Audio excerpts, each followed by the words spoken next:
Hello बच्चों, let's read the question. So question says that sodium form Na positive ion but it does not form Na plus to ion because ये क्यों ऐसा होता है? तो यहाँ पे बेसिकली लिखा है आई मतलब होता है आयोनाइजेशन एनर्जी। Ionisation energy. अब ये आयोनाइजेशन एनर्जी होता क्या है?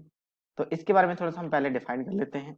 तो किसी भी एटम से, कोई भी एटम हो या एलिमेंट्स हो, तो वहां से आउटर मोस्ट इलेक्ट्रॉन्स को निकाल के इन्फिनिटी तक लेके जाने में, मतलब इसको एनर्जी हम प्रोवाइड करेंगे।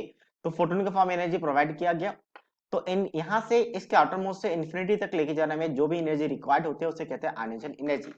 अब यहाँ पे बोला गया कि सोडियम यूनी पॉजिटिव आयन बनाती है, मतलब एक इलेक्ट्रॉन इजीली यहाँ से निकल जाता है। तो आयोनाइजेशन एनर्जी का मतलब वही है कि इलेक्ट्रॉन को निकालना। तो एक इलेक्ट्रॉन निकाल लिया तो यूनी पॉजिटिव आयन बन गया। बट डाई पॉजिटिव आयन नहीं बनते, मतलब दूसरा इलेक्ट्रॉन निकालना क्या होता है, डिफिकल्ट होता है। ऐसा क्यों होता है, इसके बारे में आपका रीजंस पूछा गया है। 4 ऑप्शन आपको गिवन है। तो सबसे पहले हम क्या करते हैं, सोडियम का एटॉमिक नंबर 11 होता है। एटॉमिक नंबर के बेसिस पे हम क्या करते हैं, इलेक्ट्रॉनिक कॉन्फ़िगरेशन लिख लेते हैं। तो 1s2 2s2 2p6 and 3s1 होता है। तो कोई भी अगर एलिमेंट की बात करें तो हमेशा बॉन्डिंग में पार्टिसिपेट तभी करना चाहती है ताकि वो नॉर्मल गैस कॉन्फ़िगरेशन को गेन करे। हालांकि गेन करे या ना करे वो अलग बात है, बट हर कोई एलिमेंट चाहता है कि नॉर्मल गैस कॉन्फ़िगरेशन को गेन कर ले। और नॉर्मल गैस कॉन्फ़िगरेशन होता है NH2 NP6, को ये सबसे ज्यादा स्टेबल कॉन्फ़िगरेशन माना जाता है। तो अगर सोडियम की बात करें, एक इलेक्ट्रॉन को लॉस कर दिया तो 3s से एक इलेक्ट्रॉन चला जाएगा। तो अब जो पॉजिटिव बना है उस पॉजिटिव का इलेक्ट्रॉनिक कॉन्फ़िगरेशन बन चुका है 1s2 2s2 2p6, और ये नोबल गैस कॉन्फ़िगरेशन को गेन कर चुके हैं। और यहां से 2p6p वाला ऑर्बिटल फुल्ली फिल्ड है, तो यहां से इलेक्ट्रॉन निकालना काफी डिफिकल्ट होगा।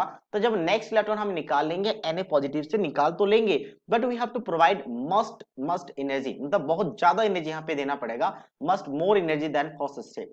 तो बहुत ज्यादा एनर्जी देना पड़ेगा, इसलिए जनरली ये आपका एग्जिस्ट नहीं करता, ये आपके पास होता ही नहीं है। ठीक है। तो अब इसी के बेसिस पे ऑप्शन की बात करते हैं। पहला बोला गया very low value of first ionisation and second ionisation enthalpy. नहीं, दोनों लो नहीं होता, फर्स्ट लो होता है। फर्स्ट लो होने का रीजन है कि एक इलेक्ट्रॉन बहुत इजीली लॉस करेगा ताकि स्टेबल इलेक्ट्रॉनिक कॉन्फ़िगरेशन को गेन कर सके। दूसरा क्या, वेरी हाई फर्स्ट। नहीं, फर्स्ट कभी हाई नहीं होता। नेक्स्ट क्या है, high value of first. High value of first नहीं होगा। Low value of first and high value of second ionisation energy, ये एग्जैक्टली करेक्ट है कि पहला आयनेशन एनर्जी बहुत कम है तो एक इलेक्ट्रॉन हम निकाल के यूनी पॉजिटिव आयन बना लेते हैं।